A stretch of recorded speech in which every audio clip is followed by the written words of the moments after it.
All right, welcome back, or welcome here for the first time, everybody who's joining us today. Either way, thank you for being here. I want to introduce myself just in case this is the first episode you're seeing, or I decided to make this the first episode that I put online. I don't know what I'm doing yet, so let's all figure it out together. My name is Mark. I'm a tribute musician. I have been for about a decade, split in between some other jobs in music and things like that. And I just wanted to create a community, a channel, a space to kind of see life from the perspective of a tribute musician, a musician who works a normal job and then pretends to be a rock star or pretend to be a rock star on the weekends kind of thing. So if you know, you know. Glad that you're here. Glad that you could join us in one of the inaugural podcasts, I guess you would call it. One of the inaugural podcast episodes, I think is more like it. But today I have with me a good friend of mine named Jason. Jason Howdy. is a tech director at a fairly large church in the area. I've known him for a long time. I've known him since he was in high school and taught him all the terrible things he knows and some of the good things. And then he learned all the other stuff on his own. But I know it seems weird. Announce that I'm doing a tribute musician, a musician's haven, a space for people like us to kind of congregate, talk, and have all these fun things and conversations. And then I invite the enemy into our camp. But I think it's important, and the perspective that he can also bring for this channel, I think, is really good. And if I can say I'm a bit of a day walker myself. I've worked both as a musician and a tech director myself. I'm sorry, but sometimes you just got to pay the bills. And in honor of bringing a tech director onto the channel, I've decided to wear all black and shorts because that is what we're doing. And Jason decided not to wear shorts because he wanted to make me look like a fool. And that's okay. Well, most tech directors I know wear pants. That's interesting. That's not that's not been my experience. That's fine. All right. Yeah. But today, so we have a few things that we're going to do today, give you a bit of a rundown. We're going to go over the big question. That's just the first segment that we're going to go through. The second segment, like we do in most of these, is a fantasy set list roster. And if this is your first episode, I'll explain what that is. That is typically we'll take characters from TV or movies or media of any kind and say these 5 or these 6 characters that play an instrument or sing or something like that. I would choose them to be a part of my dream kind of fantasy cover band or tribute band. In this instance, we have a tech director, so I figured it would be inappropriate. So we're going to do Fantasy Setlist Roster Tech Edition. Should be some sort of graphic on the screen. Maybe I'll make it go like boom, so it sounds all cool in post. Doesn't matter. Point is, because movies have not quite caught up, big Hollywood is really trying to keep the tech director down. They don't like the sound engineer. They don't like the lighting crew. They really, really want you to think that musicians are where it's at, and that's all. That's where it's at. So until we can find that big blockbuster movie about some sound engineer spending 16 hours trying to find the exact perfect snare sample, just staring at his TV, I think I would go to see that movie. I don't know if you would. Great example. Great example. that Yeah. is That is that exactly is what so true. that is what it is. That is sound engineer life. Sound engineer life. But until Hollywood makes those movies, we're going to have to settle on characters that we think would just kind of fit the general vibe. And so today, for that, we will go over 4 positions: sound engineer, light design, camera/directing, and then finally media presentation. We'll get to that in a little bit. And then finally, to end the show, we will go segment 3, Burying the Hatchet, where we will actually just talk about the tension that exists between musicians and tech directors, musicians, sound engineers, musicians, and all the guys that wear just black all the time for some reason. We will get into it. We will address the tension that is. Yeah. Sound good? All right. So, segment 1, the big question. Make sure to comment what your thoughts are on this as well. But given that our friend Jason here is a tech director at a church, again, large church in the area, I want to know what his thoughts are on this. And I have my own that I'll get into. Are worship teams, generally speaking, are worship teams just cover bands? Comment below. I would have to say large majority of them, and by large I mean over 90% of them I would have to say are Okay. are a cover band. A lot of places don't make their own, don't even want to experiment. Uh they'd rather just play how they hear it. They might make some changes because of vocal ranges and stuff like that, but For a large majority of it, yeah, this is how the song's sung, this is how we're singing it, Okay. and we're not even going to change the order of how we sing it unless we're flowing in the spirit at the end.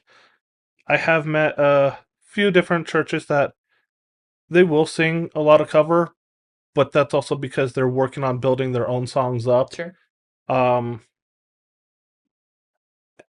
but besides that, yeah, a lot of them are cover bands. Okay. And I don't mean this in a disparaging way, as someone who does Oh yeah, that is my musical outlet is tribute there's band. nothing I wrong get with paid decent. tribute bands. Yeah. And to be fair, in your defense, I think maybe I should have led off. I think your answer is just fine, but I realize that I'm asking you from the perspective of someone who doesn't have necessarily the experience in the cover band realm. Um, I think your answer still works though, and Yeah, I in large part agree with you. I do think, and I'm gonna say, I think 99.99999 yeah. percent of worship teams are absolutely cover bands of varying quality. To me, a cover band is someone who sings the songs that someone else has made. Sure, Your sure, definition of a cover band could be completely different. maybe a little more extensive. And Yeah, here's the one thing that you said that kind of that I want to point out, and it's not wrong, it's just incorrect. Yeah, it's different or something. No, what I want to say is there is the cover band that most people think of. You go to a nice restaurant, or like maybe not that nice of a restaurant, more likely, because it has a bar, and not top shelf stuff. That's fine. You're sitting down with your wife having a meal, and it's great, and then all of a sudden, out of the corner of your ear, your peripheral, whatever, you hear this terrible rendition of a Chris Stapleton song, because everyone thinks that they can sing that song, and they can't. They can't. You no, can't. I'm they sorry. Yes, you can't sing that. You can't. Stop it. But my point is, getting back to it, yeah. what a cover band will often do, usually, yeah, your experience and most of the general public's experience with a cover band is you come in, they do covers of songs, and then they leave. But and I say this as someone who's also done this as well. Uh, Covering songs and introducing some of your own terrible originals is also a fairly common thing. So if you're starting out as a musician, you want to make a name for yourself. The easiest way to do that, or the easiest way to kind of build some traction, get some shows under your belt, get some exposure that might even also result in some money, because otherwise exposure is all you're getting paid, is you're going to do some covers and sneak in some of your own originals. So you do covers of bands and artists that sound similar, at least in your understanding what you think you sound like. If you think you're singer-songwriter, kind of acoustic styling, maybe you'll do James Taylor if you're older, or you'll do Ed Sheeran if you're still a little bit older. I don't know anybody younger than Ed Sheeran. Was it Shawn Mendes? Maybe you do some Shawn Mendes. Maybe Yeah. he's also too old. I don't know what Gen Alpha is listening to. Certainly, barely know what Gen Z is listening to. But you'll do something like that, four songs from them, or people like them, and you'll interject your song. Maybe you'll introduce it. You'll say, here's something like that. And so there are a lot of worship teams that do that sort of thing. And I say that as someone who was also a worship director for about 5 years, did that once or twice as well. We were still a cover band. And so that's the only thing I would say absolutely definitively worship bands in large part are Yeah. 100% cover bands, because even when you do a couple of your originals, even when you do your own album and it's for sale in the lobby after the service. I don't like that, but it's fine. Even when that's the case, you're still just doing what 99% of singer-songwriters who do original and covers on a Friday night at some coffee shop slash bar or whatever will also do. And they're also a cover artist. So that's why I think they're basically the same thing. If we're going by that definition, then 100% agree. Fair enough. And that lets me know that in the future, I'll tell people what they're supposed to think of what things are. So, like, you have to think that a cover band is this. You don't have to. You can think whatever you want. Yeah. I'm learning as we go. Just like most of the songs, when we add new ones in the middle of a show, I'm learning as we go, Hmm. because I don't plan ahead for this show or the songs that we do. That's fine. So, question answered. If you disagree, that's fine. You are entitled to your incorrect opinion. You can comment below and get into an argument on YouTube or Instagram, or you can start your own podcast, figure out all the technical stuff that I didn't figure out beforehand, and make your own case, make your own argument why worship teams are not in fact cover bands, even though they are. All right, Good. Answered. I think we definitively answered that, and anyone who disagrees is just ignorant, and that's fine. Segment 2. Just the one hand. 2, because this is 4. We don't have 4 segments. Segment 2, Fantasy Setlist Roster Tech Edition. As I explained, we are doing this slightly differently. If this is not your first episode and you've seen some of the other rosters that we've added or shown, you will understand to a degree. But in this instance, again, we are doing sound engineer, light design, camera/directing, media presentation. And I will say, I gave Jason a bit of a heads up on what these were. I did not give him super specific examples or kind of definitions of what that would look like. So we're going to kind of go off rote and figure out what each other believe. I did not tell them that they didn't have to all be superheroes. I gave him one example of mine who happened to be a superhero, and I think he just kind of took the ball and ran with it, and that's okay. That's okay because as we established, Hollywood does not have a whole lot of sound engineers in movies. You just kind of have to go off of character traits, and superheroes tend to have exaggerated traits in those capacities, as I will demonstrate with mine, because I'm going to give you mine first, because it's the correct answer, and then we'll hear Jason's incorrect answer afterwards. So for sound engineer, I chose Daredevil, and it should be obvious why. We'll agree to disagree on that one. It's a great choice. Okay, it is the correct answer. For me, I chose not as well known as Daredevil. I could be saying his name completely wrong. I'm horrible with names. Rot Loop Fan from the Green Lanterns. Okay, so real quick, you gave me the name beforehand. You did not give me the moniker, the Green Lantern Corps kind I of wasn't going stuff. to give you everything ahead of Yeah. time. Why don't you explain specifically why this, I'm assuming, alien Yeah, you never representation? said they had to be from Earth. Okay, no, that's fine. That's fine. They don't have to be from Earth. It's just media and TV. Totally get that. Why specifically him and not, I don't know, maybe one of the human Green Lanterns who's, heard of sound engineering? Why don't you explain? First thing is his entire head is shaped for enhanced hearing. Okay. So he could hear more than any of our hearers can hear, even Daredevil's. He sees the entire universe through sound. Perhaps we'll find a picture to slap on the screen that maybe his physiology will explain some of your answers. Yeah, the sound includes emotional spectrums as well. Okay. Which, as we know, is vitally important to sound engineering. Well, it is in the worship sense, because if you could hear how the worship leader's leading it and could hear how they're emotionally going through that song, they might start leading it in a completely different way. Interesting. So you could be. How would you change? I know your experience is more camera and directing, but you have plenty of sound experience. How would you, and maybe I'm being a little facetious here. I apologize. I don't apologize. No, you don't. I don't. If for example, and I don't mean to get into a theological discussion, but if, for example, a person was directing, so a worship director was directing the congregation in a song that wanted to portray the emotion joy, how would a sound engineer change what he's doing? If, for example, he was previously in something like solemn introspection, how would that change? What effects, what EQ, what compression would change that would allow him to hear that emotional spectrum? So let me get this right. You're asking if you were going from a somber moment to a more joyful moment. I guess generally speaking, what I'm asking is if he can hear emotions, great. He can hear emotions. How does that translate, practically speaking, into something that he would do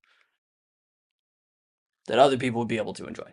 As is the job of a sound engineer. You would, from there, you would sit there and you would know from that perspective of which instrument you would want to highlight more in that tone. So if you know that they're wanting to switch the tone altogether, he is in there being able to not just react, but be preactive to it. Okay. So is there proactive? More proactive than preactive. I was just going with it. I usually find myself to have a decent vocabulary, but preactive sounds like a really cool word that I was just gonna be like, yeah, that makes sense. Okay, so yeah, proactive is obviously the word. I mean, okay, I can get behind that because a lot of sound engineers in the worship realm, especially if they don't know where they're being led, they're reacting to the situation and going, "Oh, we need to start bringing in more piano or more guitar. We need to start doing this." But if you could already tell the emotional state of the person leading the group, Sure. you could go, "Hey, they're starting to feel this way. They're going to start going this direction. I need to start already bringing those up in the house." Okay. So I will say, and perhaps this is my own um, lived experience, as it were, that I'm kind of just putting on top of this. As someone who's really into, all jokes aside from before, I definitely practice songs before shows.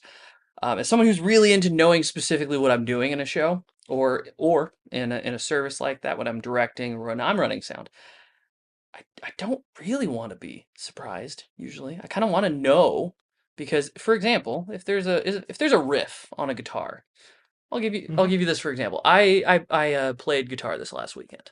I MD'd, so I was running as music director. Both the music director and worship pastor were out of town, so I was helping out with that.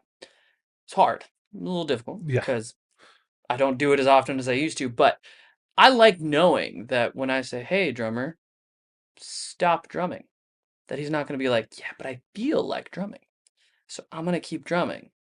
And so, well, while I can see why whatever his name is that I can't remember because that's gone, Mister, I'm just picturing like a giant ear with eyeballs on it to kind of whatever, Mister Eyeball, Green Lantern extraordinaire.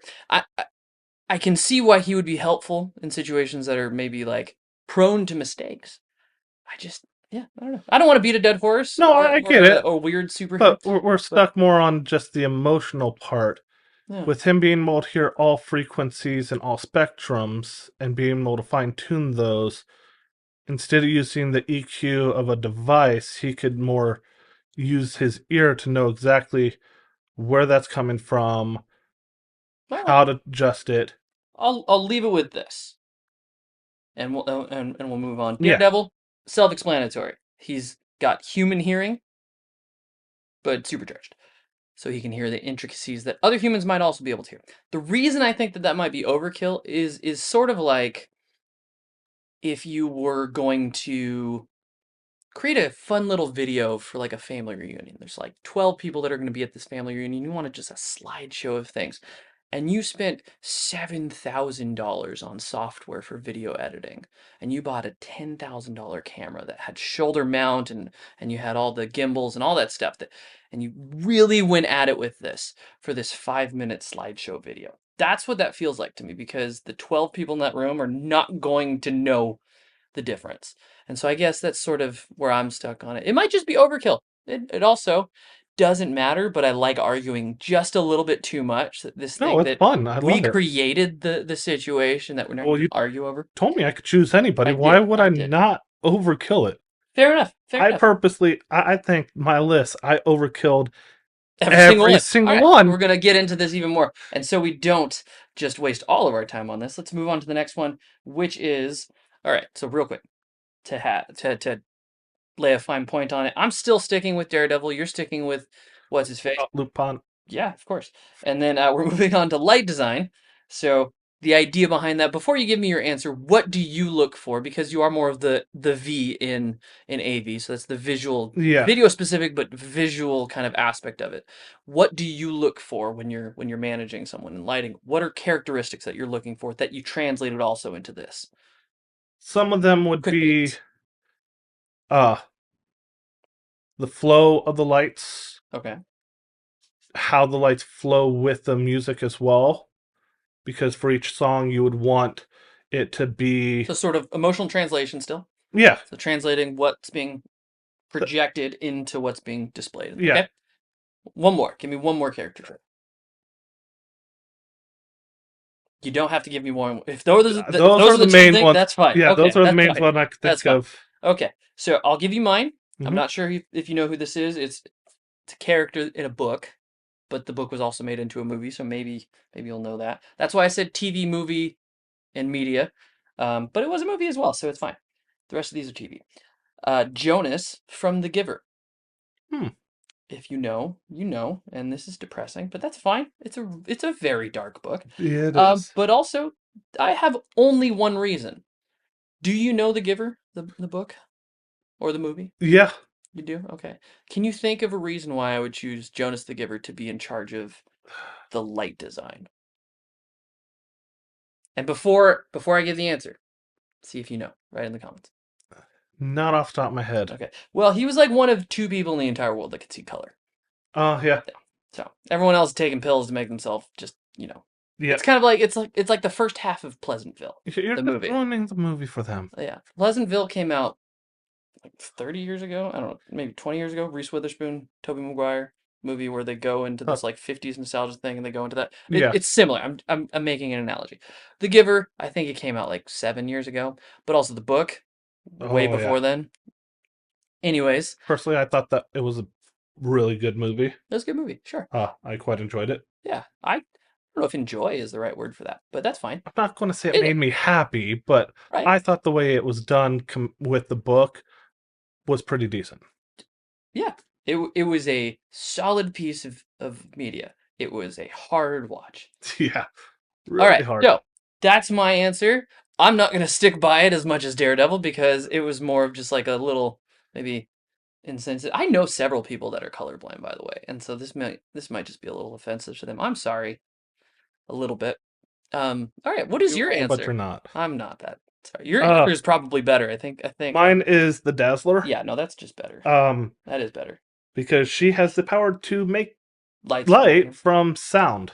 Okay. And so, depending on what the sound waves are in the Oh, room, so you could get two things covered. You could have someone playing guitar on stage that's also running lights at the same time. uh-huh, He's Ableton the person. exactly. Okay. And so, depending on how it's being played, will also change how the lights look in the So if she room. sucks, then the lights get worse. Or if the entire team sucks. But she could also Oh, so it's control, not just her own music, she's translating she could music do in general. any Sound. sound. Interesting. All right. Question of the day. Even more important than the big question. What visual lights projection would the Dazzler turn a fart into? We're not going to answer that. Answer it in the comments. All right. Be interesting to find out what All their right. answers are. And if you're a big comic fan out there, is there comic canon that explains what a fart would look like visually I would when love done to in the learn the presence of answer. the Dazzler, in front of the Dazzler? All right, cool. All right, so yeah, yours is correct. That one, I'm just gonna give you that one. I didn't spend a lot of time on that one. I was again a tech director for very short time, and lights was like the one thing I didn't really care to learn about. All right, next. Yeah, it's being in that field. Lights are amazing to a certain degree, but compared to the sound and then the media aspect of it, they are the low man on the totem pole in a sense. And so, I'm more A in the AV yeah, anyways. I got a little bit into the video, but I'm definitely more A in the AV. All right, third one, camera directing. My choice, Walter White. Why, you ask? interesting. Why? Because he's strategic and always sees things several steps ahead. And that's what you need in camera and directing. You need to know where something is going and get out in front of it. And maybe have a plan that makes them look like the bad guy and you get off scot-free. Interesting. Sort of like when you're playing on stage and you make a mistake. As a musician, we all know this. You learn to make the face at the bass player because most people don't know what the bass is supposed to do. And if you can do that, you can perfect the craft of pushing the blame off, and that's why Walter White would be perfect. If not, you push the blame towards the sound guy. True. Because That's true. anytime Yeah, sound goes wrong, the backwards you lyrics look and at the everyone. sound guy. Yeah. For me, I picked Black Panther. Okay, explain. First off, access to advanced technology. Again, I know it's overkill. A little overkill, but that's a fair point. Again, this is for cameras. He's got a photographic memory. So him remembering how Okay. things would look would also help out in the future of, oh yeah, this is how this looked last time. I want to redo this. Or, yeah, I remember how that shot looked. I'm not doing that shot again. Okay. but he's also got the strategic vision to be able, as a camera director, directing your camera operators to know where you want them to go and guide them as a team. He's got the strategic vision to know, hey, this is what I want. This is how I'm going to talk to my team to get it. This is how I'm going to lead my team to win at the end of the day. Win the service. Yeah. Yeah. Well, it's interesting that you point that out. It's not a bad choice. I can see why. I can see why you'd say that. Again, yes. I think the I told you I'm technology going is overkill. definitely overkill. But yeah, no, the reasons that you're choosing that bring to mind several other characters as well. But Yeah. again, I don't want to go down the path of comic book only, but I will say Walter White was similar to like Jonas from The Giver. Not Yeah. I don't You even didn't think think it too through, much. but he's funny. And now this last one I did think through and I think is perfect, which is media presentation. And something that I'm going to explain what I look for in that more than anything is someone who's just going to do what they're supposed to do, and paying attention to the situation and timing is probably my most important part of this. So, medium presentation specifically for both of us because we have been and he still is tech directors in churches. You got to get the slides up before they're supposed to be up, or at least when they're supposed to be up. One of my biggest pet peeves is when I'm at perhaps a new church or perhaps just at my church and they're doing a new song and I don't know the song and I'd like to join in. I'd like to sing with them. But not only am I not getting the lyrics in time, the person singing on stage isn't getting them in time, and so they're not being able to um, sing. And so no one's singing in this room that everyone's supposed to be singing in. And so Yeah. because we're not getting slides up on time or just a little bit too late, maybe it's a little wordy and you're just getting train wreck after train wreck with all this stuff. I think timing is the most important thing. If Mhm. we're assuming that someone prepared everything beforehand, because I'm not going down that road. So Yeah, that's the big bunny trail. my choice is George Michael Bluth from Arrested Development because of his absolute perfect timing. I know he's going to show up on time, and it's the later episodes that aren't quite as good when Michael Cera has grown up and no longer has the fun, happy-go-lucky aspect of the earlier seasons, but he has exceptional timing, which he ties back to his internal clock. So he shows up on time, but then assumes that means that he can keep perfect time with a woodblock. And I think, you know what? I think he's probably right. I trust him. I trust that he will do this on time. And I trust that there's enough shame that he'll feel if he fails that he won't fail. I hit my mic.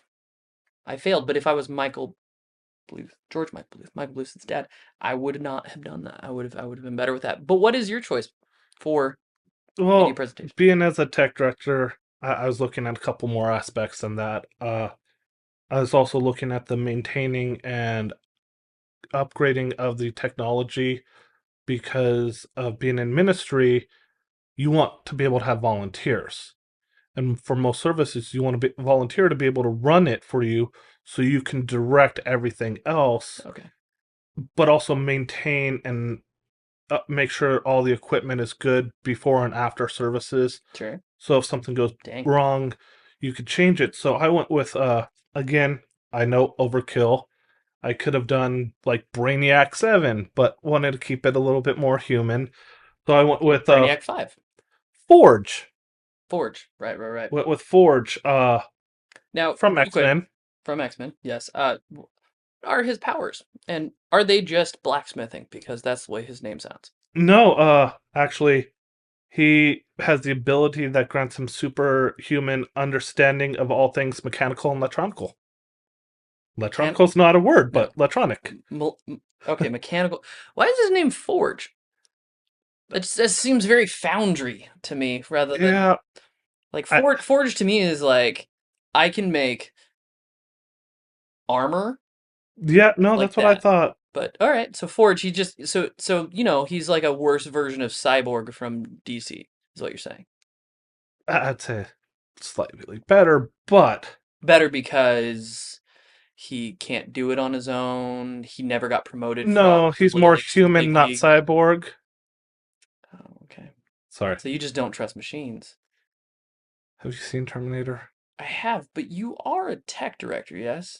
Yes, and I know what everything fails in technology and had to do with those fixes. Another question for the comments. Should a Luddite be a tech director? Interesting. I'll tell you what that means afterwards. It's an insult. All right. I know, that's why I said interesting.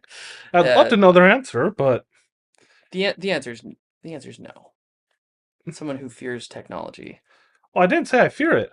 I just know it's made by You don't usually humans. say, "Have you seen Terminator?" when you're thinking like Well, you asked me, do it's you a not happy trust it? ending. I don't trust it because it's made by man, and it's going to fail. All right. So, Doesn't mean I trust humans, man, even more. I trust computers more than I do humans. all right. So, I'm asking the comments to do a lot today. I know. I think the trick for the social media thing is to just ask them to do one thing. I'm going to ask you to do like a sixth thing now. Who You're very won? demanding. Team A, Daredevil, the other three people, or Team B with the Green Lantern whose name you can't pronounce and the other superheroes. Who won? Overkill? Yeah, the Overkill team, the Sensible team, who's not super sensitive to people with colorblind disorders. Again, I'm very sorry. All right, moving right along, we will end with this last segment.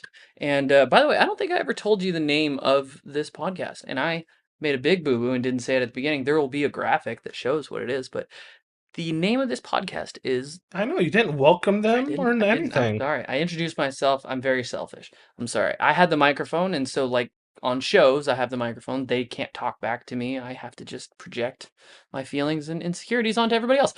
The name of this podcast is "The Green Room is a Bathroom," and the reason behind that is one of the most consistent things that as a musician who does this Yeah, regularly, I have a show in several days. I don't know how many more days, but 3. the question will be, I don't know what today is. Tuesday.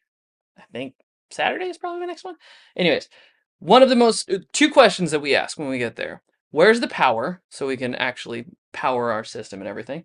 And where do we get changed? And 9 times out of 10, it's the bathroom.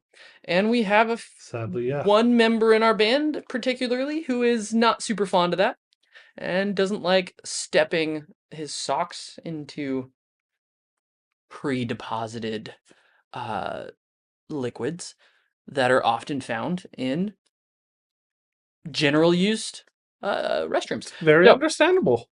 but when you're not a rock star, like I am not a rock star, you get used to the green room as a bathroom and you just kind of go with it. You live the fake rock star life, you get the fake green room. So that is the name of the podcast. But before we end, I do have one more thing, and I call this segment specifically. I created this segment for Jason coming on today, and that is I feel so special. you shouldn't, because this is going to get tense.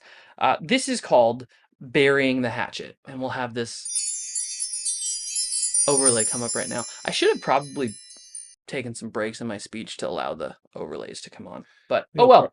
And that is, I want to once and for all, as a musician, although I am a day walker, which is I have feet in both camps, um, I want to put to rest, to bury this hatchet, so to speak, of the tension that exists between the stage musician and predominantly speaking the sound engineer, but we'll just call it tech. We'll call it musicians and tech in general. Musicians versus tech. Not versus tech. We're trying to Bury stop the that part. We're trying to bury the hatchet. You yeah. can't really bury the hatchet in someone's back and then call the tension over. We're trying to bury the hatchet. I don't know where this idiom comes from. Okay, we're putting it in a field and we're gonna leave that field alone. That's my point. So, why do you think it exists? And follow-up question, is it because all sound engineers are scumbags? Interesting. Won't disagree with you on that second point because some of them I've worked with Okay. That was the joke question, have been. and you work with several. You might want to. I'm counting myself in that field. So, real quick, pause. The green room as a bathroom does not condone the calling of sound engineers scumbags. It was a joke question that I thought he would pick up on. And resume. Now, if I would have been able to finish, I was trying to follow up on that joke, but No, I'm tanking your career right now. So, Ugh. All right. Why does the tension exist?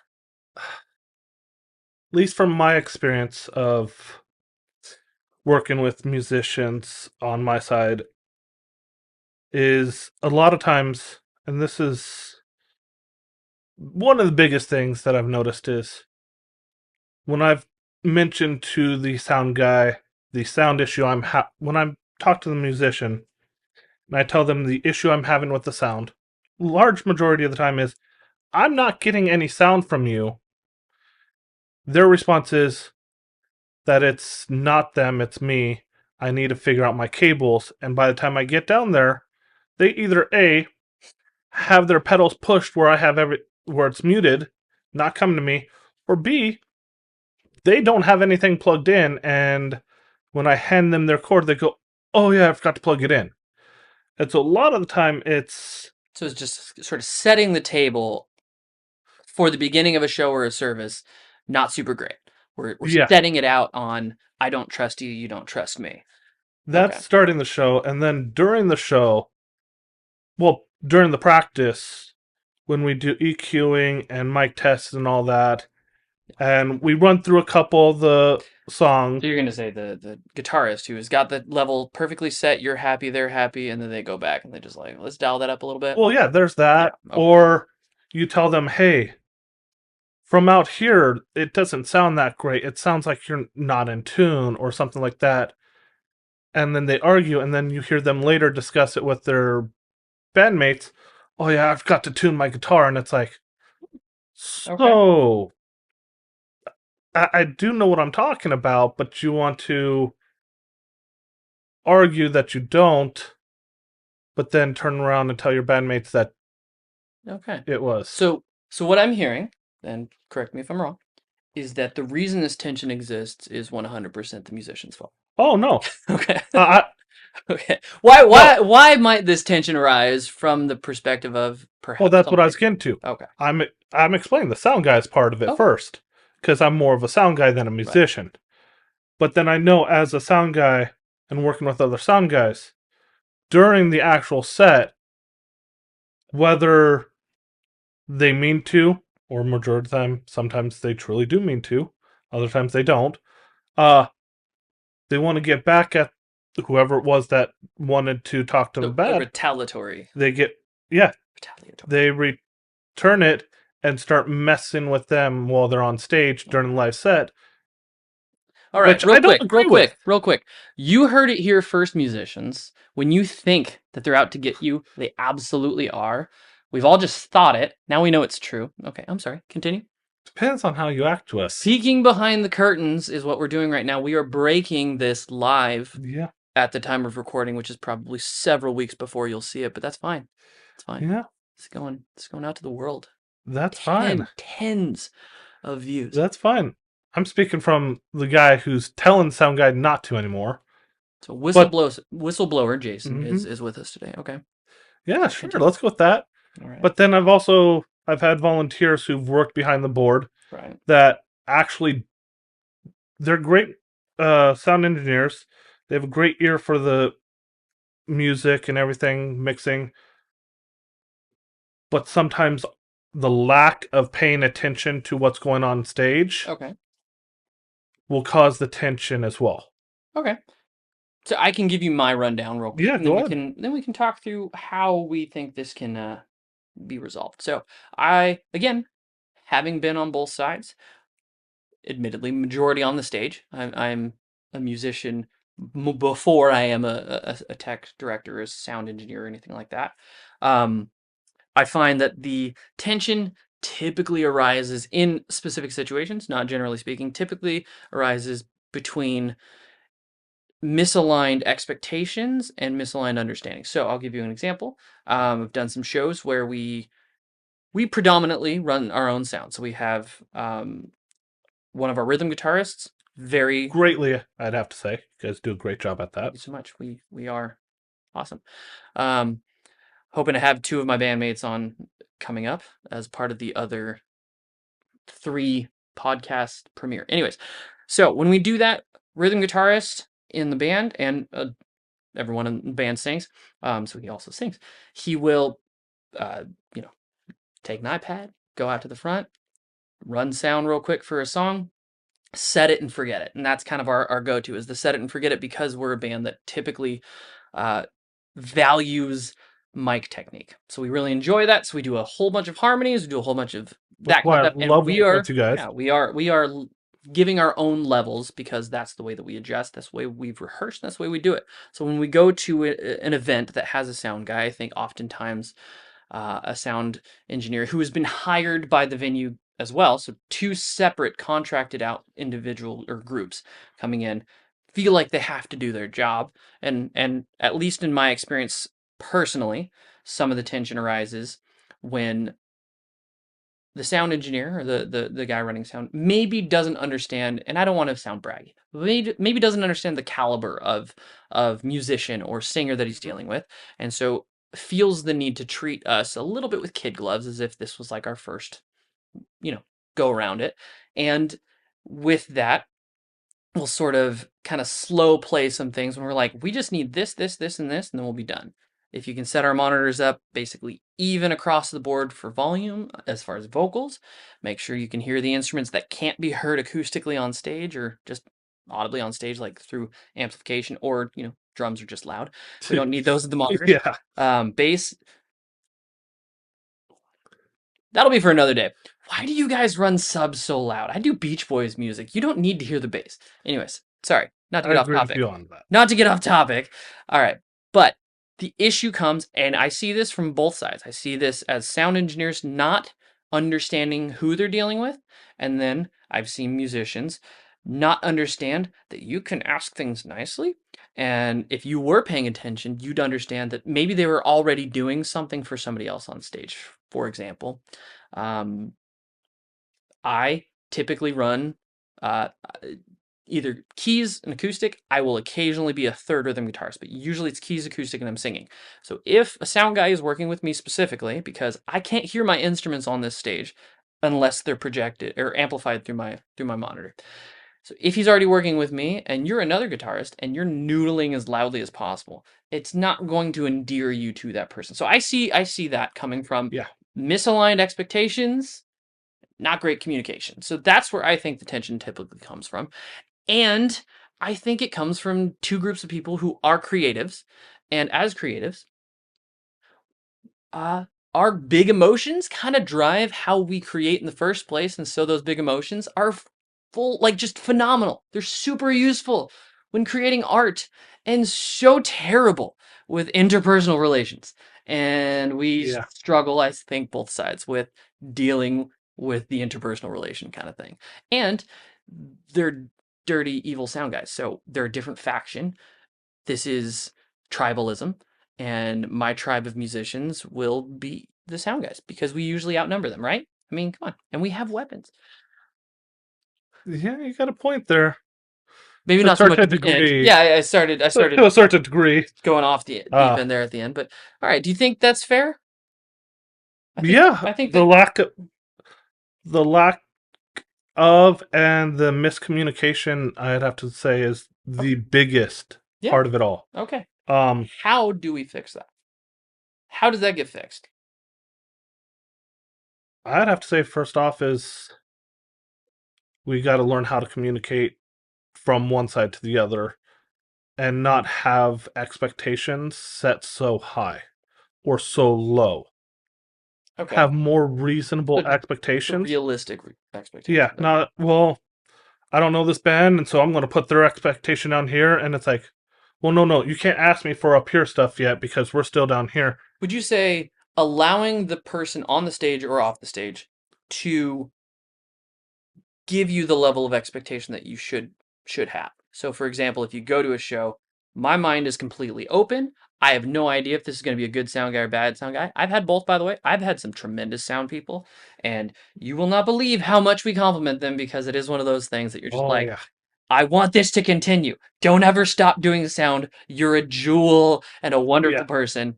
And then we've had those not great sound guys, and I'll be honest, usually it's not because of attitude. Usually it's because the company didn't know that they had to do sound that day, and they sent Jimmy, the guy who's never done sound before, and he's got $20,000 worth of sound equipment and $10 worth of education, and he doesn't know what he's doing.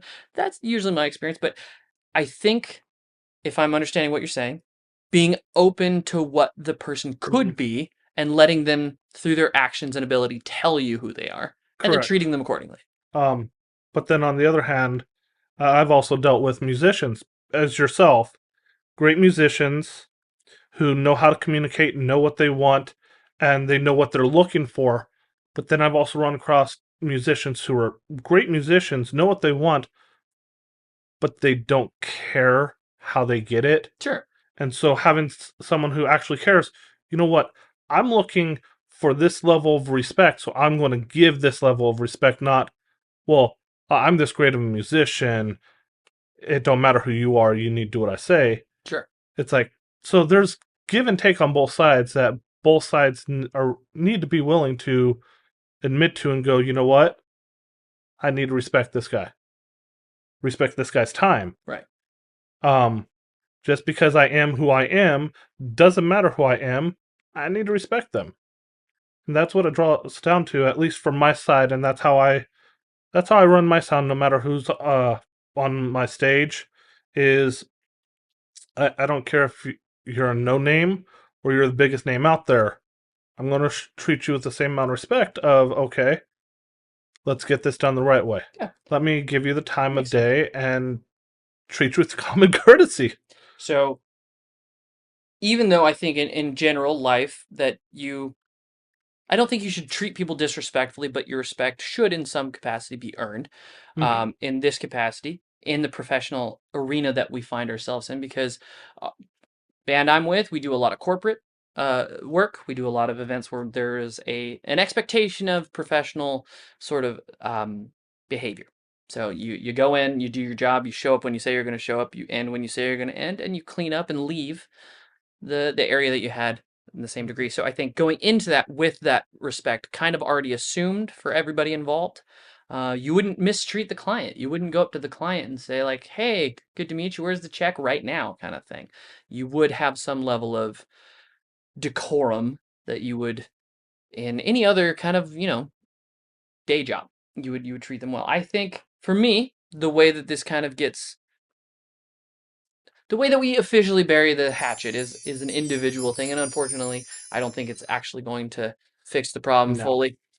I talked a big game. We will not fix this problem, but you can. You watching, One day at a time. you can. You know what you're doing. Maybe you can take some time. Think about, think about it. Think about how you treated that guy last Friday, John. Not my dad. Just so we're clear. My dad's name is John. That was a random name, but you know who you are as well. He was working on something else, and you were like, I really need my monitor louder. And he heard you, but there's like 4 things on his list. He needs to get to it eventually. And he will. The show is 6 hours from now. I don't know why you showed up that early, anyways. He'll get to it. Relax. It starts with you. Be the change that you want to be. Yeah. That's not how it is. Be the change that you want to see. Talking to the man in the mirror. Doesn't matter. Anyways, I think that we solve this by just not being, an a-hole to people. If you In just show simple up and say terms. like, this person would probably treat me worse if I treated them bad. So through my magical powers of observation, if I just don't treat them bad, maybe they'll treat me better. Like in all human interaction. I Yeah. think if we treat them with respect, they'll treat us with respect. If we can be open to who they could be, to the level of professionalism that they're going to bring, I don't think that we should try and match them if they're really unprofessional. But just be the thing that you want to be, just like in any aspect of life. If you want to be a good guitarist, be a good guitarist. If you want to not be an a-hole, don't be an a-hole. No one likes working with them anyways. So with that, I will end this podcast on this question that I did not tell him beforehand, and I don't know if he's going to understand it because again, he's the sound and visual guy, rather he's the AV, not the musician. Do sound guys ever work for exposure? Don't answer that. Thank you guys so much for watching. Please like and subscribe. Follow us on all the various social media platforms. I don't know what we're on yet, but glad to have you guys here. Thank you so much.